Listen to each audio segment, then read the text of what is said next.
The history and the context are also largely missing. And if we want to understand a conflict, and if we want to find a solution, you need to know its roots. The media rarely discuss that, and that's actually good, because when they do, they give us the myths that many of us grew up with, instead of the facts that reality and research shows. It's very important, and I always like being on university campuses, where I believe that most professors believe that you should read widely from diverse sources. If you read one book, it may appear scholarly, but that author may have an agenda. There may be omissions that are very significant that you will never know about. So it's important to read widely to do your own research. In this case, I've read books by Israeli historians, Palestinian, American, Christian, Muslim, Jewish, British, secular, European. When you do that, it is not a very complicated story overall. One of the first things I learned about the Israeli-Palestinian conflict is that when I was born, there was no Israel.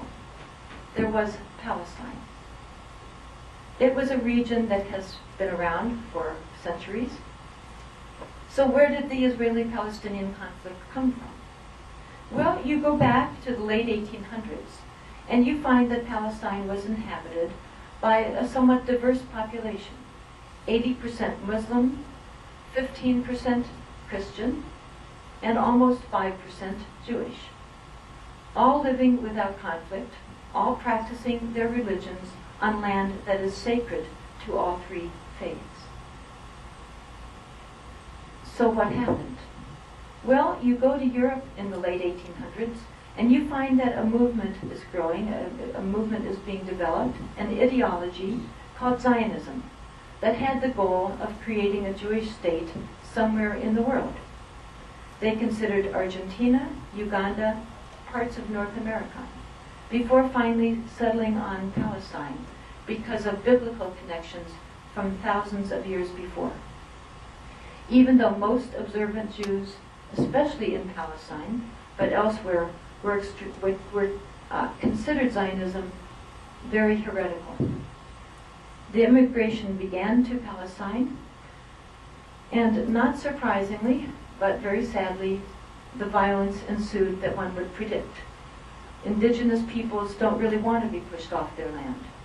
And after a while, it became clearer and clearer that that was what was happening, that 95% of them would not fit into the nation that this group wanted to create.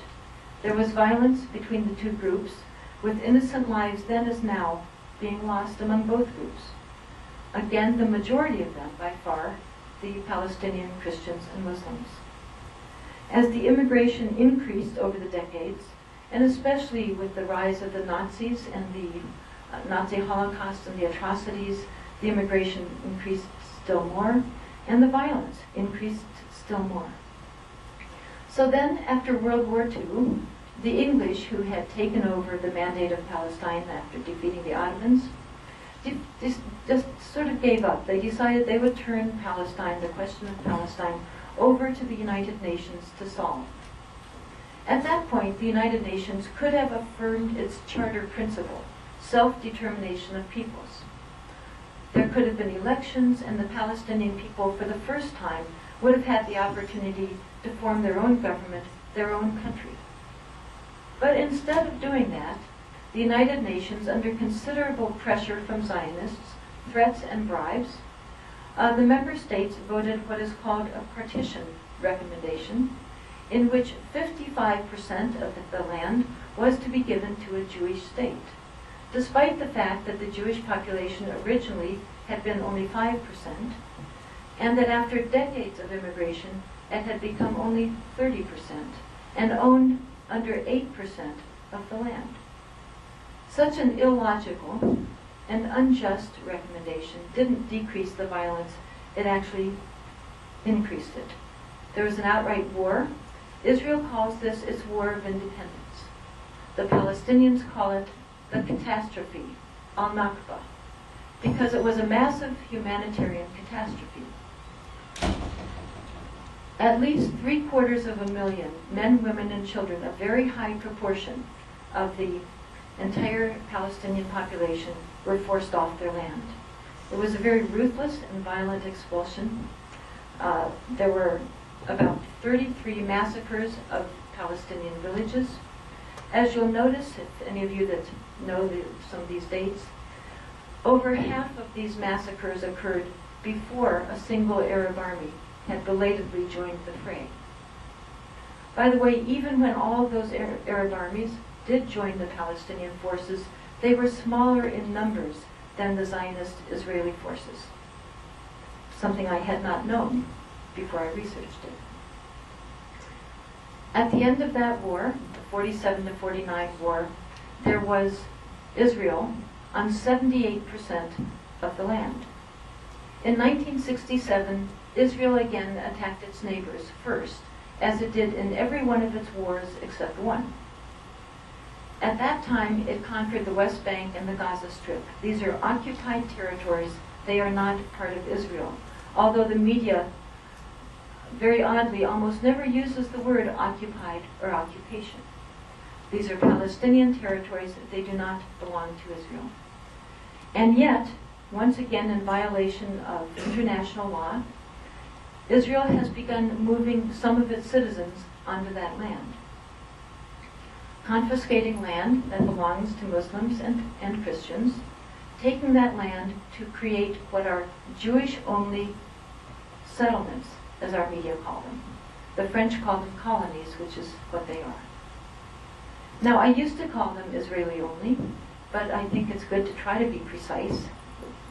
And the fact is that the portion of the Israeli population that is Christian and Muslim, a certain number of the Palestinian indigenous population that had been there managed to stay within what are now the semi-borders of Israel.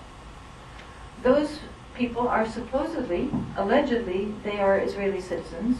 However, they're not allowed to live in these settlements. The settlements are growing day by day. The red dots in the Gaza Strip have been removed. Those are no longer there. That stolen land was returned to its owners. But Gaza is now largely a prison. A prison is when someone else controls your borders. And that's how it is for Gaza. Israel controls the sea, the northern border, the eastern border. Egypt controls its border and largely does what Israel and the United States tell it to do. As a result, it is very difficult to get into Gaza and even more difficult to get out of Gaza. Food cannot get in there sufficiently. It's very difficult to get medicines in there. Building materials are getting in there minimally.